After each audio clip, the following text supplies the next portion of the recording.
Hello students, welcome to my YouTube channel Anytime Accountancy. Please subscribe my channel and press the bell icon for latest updates. So students, आज हम बात करें settlement of accounts on dissolution. इससे पहले students last video में हमने बात की थी डिसोल्यूशन ऑफ पार्टनरशिप फर्म की। उसके हमने डिसोल्यूशन ऑफ पार्टनरशिप का मीनिंग किया था और डिसोल्यूशन ऑफ पार्टनरशिप फर्म का मीनिंग किया था। इसके अलावा हमने बात की थी कि डिसोल्यूशन ऑफ पार्टनरशिप कब होता है और डिसोल्यूशन ऑफ पार्टनरशिप फर्म कब होता है। इसके लिए हमने बात की थी dissolution of partnership versus dissolution of firm, यानी कि इनके बीच के डिफरेंसेस की बात की थी। तो आज हम बात करें settlement of accounts on dissolution. Partnership act section 40 specify the modes of settlement of accounts on dissolution. जो सेक्शन 48 है पार्टनरशिप एक्ट का, वो स्पेसिफाई करता है modes of settlement of accounts on dissolution. तो सबसे पहले हम इसके फर्स्ट पॉइंट की बात करें तो first of all the amount of loss including the deficiency of capital shall be paid out of profit. तो प्रॉफिट में से सबसे पहले लॉस पे किया जाएगा इंक्लूडिंग डेफिशिएंसी ऑफ कैपिटल।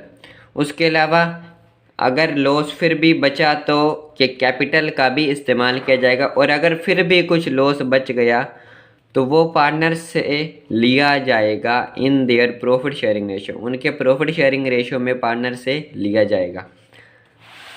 अब हम बात करते हैं amount realised from the sale of assets of the firm including any sum contributed by partners. यानी कि जब हम एसेट्स को सेल करेंगे जो अमाउंट आएगा उसका कैसे हम यूज़ करेंगे। Shall be applied in following order. जो भी अमाउंट आएगा उसे इस ऑर्डर में अप्लाई करना है। सबसे पहले first of all outside debts of the firm will be paid. जो भी एसेट्स की सेल से पैसा आएगा, सबसे पहले जो हमें आउटसाइड डेट्स यानी कि हमारी लाइबिलिटीज जो है फर्म से बाहर की, उसे पे करेंगे, मींस क्रेडिटर वगैरह। उसके बाद सेकंड पॉइंट है out of remaining amount the loan advanced bye partner will be paid of. जैसा कि आप जानते हैं कि कई बार पार्टनर जो हैं वो फर्म को लोन देते हैं, तो आउटसाइड डेट्स आउटसाइड लाइबिलिटीज़ को पे करने के बाद जो अमाउंट बचेगा उसे इस्तेमाल किया जाएगा उसका लोन को वापस देने में। जो पार्टनर ने फर्म को लोन दिया है उस लोन को वापस किया जाएगा। उसके बाद भी अगर कुछ बैलेंस बचेगा तो उसे पार्टनर्स की जो कैपिटल होगी वो रिटर्न कर दी जाएगी। और फोर्थ पॉइंट, उसके बाद भी अगर कुछ अमाउंट बचा तो उसे पार्टनर्स में प्रॉफिट शेयरिंग रेशियो में बांट दिया जाएगा। यानी कि सबसे पहले आउटसाइड डेट्स पे होंगे, उसके बाद लोन एडवांस्ड बाय पार्टनर पे होगा, उसके बाद पार्टनर्स की कैपिटल का पे होगा, और उसके बाद अगर कुछ अमाउंट बचेगा तो वो पार्टनर्स में बांट दिया जाएगा in their profit sharing ratio. So students, अब हम बात करते हैं payment of firms debts and private debt. एक होते हैं फर्म के की लाइबिलिटीज और एक होते हैं private liability according to section 49। सबसे पहले बात करते हैं फर्म डेट्स की। तो फर्म डेट्स क्या होता है? Debts which the firm to outsider are called firms debts. जो पैसा फर्म ने बाहर यानी कि बाहर के लोग यानी कि जिनसे हमने सामान लिया है या पैसा लिया, यानी कि क्रेडिटर्स जो हैं हमारे, उन्हें जो पे करना होता है उसे कहेंगे फर्म्स डेट्स। और प्राइवेट डेट्स क्या होते हैं? Debts which a partner owes in his personal capacity are called private debts. जो पार्टनर है वो अपनी पर्सनल कैपेसिटी पे जो लोन वगैरह लेता है वो होगा उसका प्राइवेट डेट्स। सो सबसे पहले फर्स्ट पॉइंट की बात करें तो amount realised from sale of assets. जो अमाउंट एसेट्स की सेल से रियलाइज्ड होगी ऑफ द फर्म की जो एसेट्स हैं जब उसे सेल किया जाएगा तो जो अमाउंट रियलाइज होगी उसका इस्तेमाल सबसे पहले फर्म के डेट्स को पे करने में होगा। यानी कि जो फर्म है हमारी उसके जो डेट्स हैं उसे पे किया जाएगा। उसके बाद अगर कुछ सरप्लस बच जाता है, it is distributed among partners, तो इसे पार्टनर्स में बांट दिया जाएगा। उसके बाद सेकंड पॉइंट की अगर हम बात करें तो amount realised from sale of private estate of partner. जो पार्टनर है उसकी जो प्राइवेट एस्टेट्स हैं, प्राइवेट जो उसकी चीज़ें हैं, उसे बेचने से जो अमाउंट आएगा उससे सबसे पहले उसके प्राइवेट डेट्स पे किए जाएंगे जो पार्टनर ने पर्सनल कैपेसिटी पे लिए हैं। और उसके बाद अगर कुछ अमाउंट बचेगा तो उससे फर्म के डेट्स पे किए जाएंगे। यानी कि ये फ़र्क हो गया फर्म्स डेट्स और प्राइवेट डेट्स में। अब बात करते हैं accounting procedure on dissolution of firm. यानी कि डिसोल्यूशन ऑफ फर्म जब होता है तब अकाउंटिंग प्रोसीजर क्या है। In order to close the books of the firm, आप जानते हैं कि डिसोल्यूशन पर जो बुक्स होती हैं वो क्लोज होती हैं। Following accounts are open in order given below. जो अकाउंट्स ये 4 हमें गिवन हैं, ये 4 अकाउंट्स ओपन होते हैं। सबसे पहले अकाउंट ओपन होता है रियलाइजेशन अकाउंट, उसके बाद ओपन होता है पार्टनर्स लोन अकाउंट, उसके बाद पार्टनर्स कैपिटल अकाउंट और उसके बाद कैश और बैंक अकाउंट। तो आज हम बात करें सबसे पहले अकाउंट की, जिसका नाम है रियलाइजेशन अकाउंट। सबसे पहले बात करते हैं रियलाइजेशन अकाउंट क्या होता है। A realisation account is open for disposing of all assets of firm. जो फर्म की एसेट्स हैं उसे डिस्पोज करने के लिए, जो फर्म की एसेट्स हैं उसे डिस्पोज करने के लिए ये अकाउंट ओपन किया जाता है। और पेमेंट जो होती है क्रेडिटर्स को, और उस पेमेंट को करने के लिए इट इज़ नॉमिनल अकाउंट, यह एक नॉमिनल अकाउंट है। और इसका पर्पज़ क्या है, and its purpose to find out profit और loss on realisation of assets and payment of liabilities. तो ये जो रियलाइजेशन अकाउंट है सबसे पहले ओपन किया जाता है for disposing of all assets and making payment to all creditors. It is nominal account, यह एक नॉमिनल अकाउंट है। और इसका पर्पज़ क्या है, इसका पर्पज़ यह है कि हमें पता चलेगा कि प्रॉफिट है या लॉस है on realisation of assets and payment of liabilities. जब हमने जो अमाउंट हमें एसेट से रियलाइज़ हुई और जो हमने लाइबिलिटीज़ पे की, तो उसमें हमें प्रॉफिट हुआ है या लॉस हुआ है उसका हमें पता चलेगा रियलाइजेशन अकाउंट से।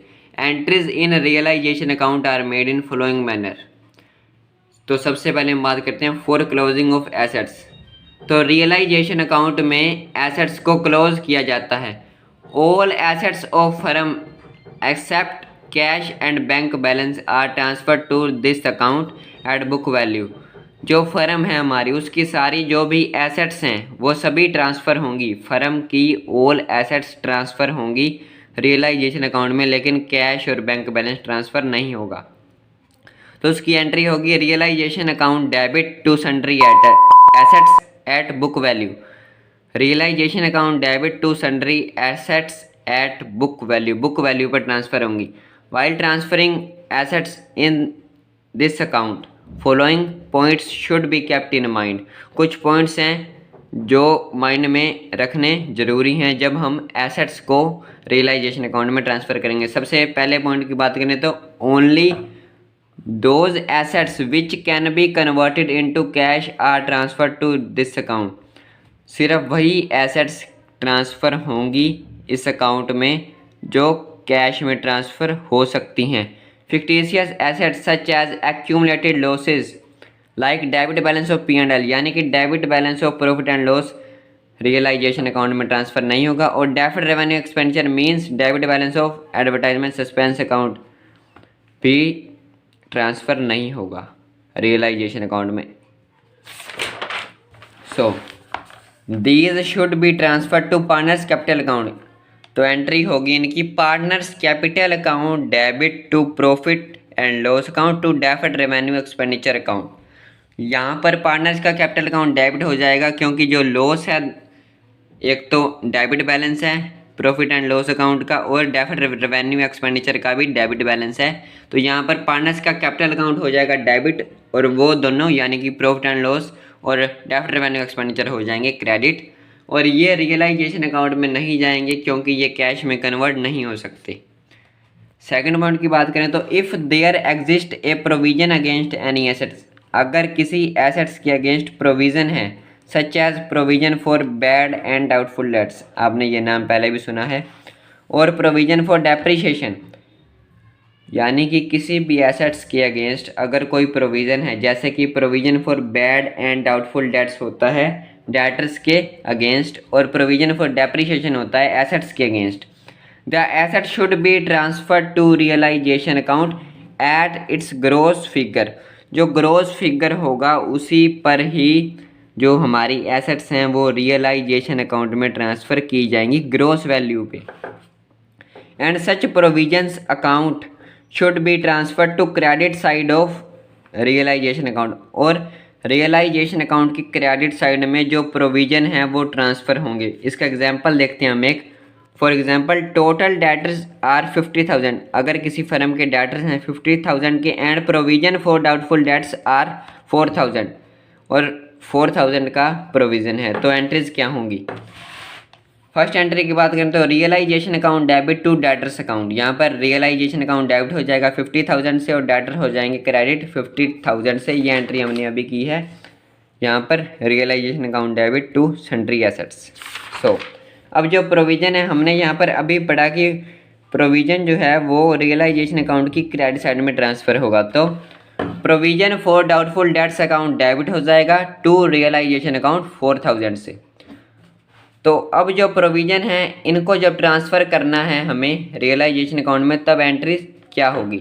सो provision for bad debts account debit, provision for depreciation account debit, machinery replacement reserve account debit, investment fluctuation fund account debit to realisation. यहाँ पर ये प्रोविज़न आ गई और ये हमारे पास जो रिजर्व है हमने बना कर रखा है वो आ गया। तो various reserves and provision transfer to realisation account, ये एंट्री हो जाएगी वहाँ पर जब इन्हें रियलाइजेशन अकाउंट में ट्रांसफ़र किया जाएगा। तो हमने ये थर्ड पॉइंट जो है पहले भी पढ़ा है अभी, cash and bank balance are not transfer to realisation account में ट्रांसफ़र नहीं होगा, और assets are always transfer to realisation account at book value, और जो एसेट्स हैं वो हमेशा बुक वैल्यू पे ट्रांसफ़र होंगी। सो स्टूडेंट्स ये तो बात हो गई फॉर क्लोजिंग ऑफ एसेट्स, यानी कि एसेट्स रियलाइजेशन अकाउंट में कैसे ट्रांसफ़र होती है।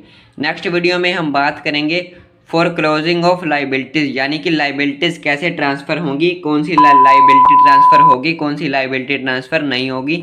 और लास्ट वीडियो के लिंक आपको नीचे डिस्क्रिप्शन में मिल जाएंगे। So thank you.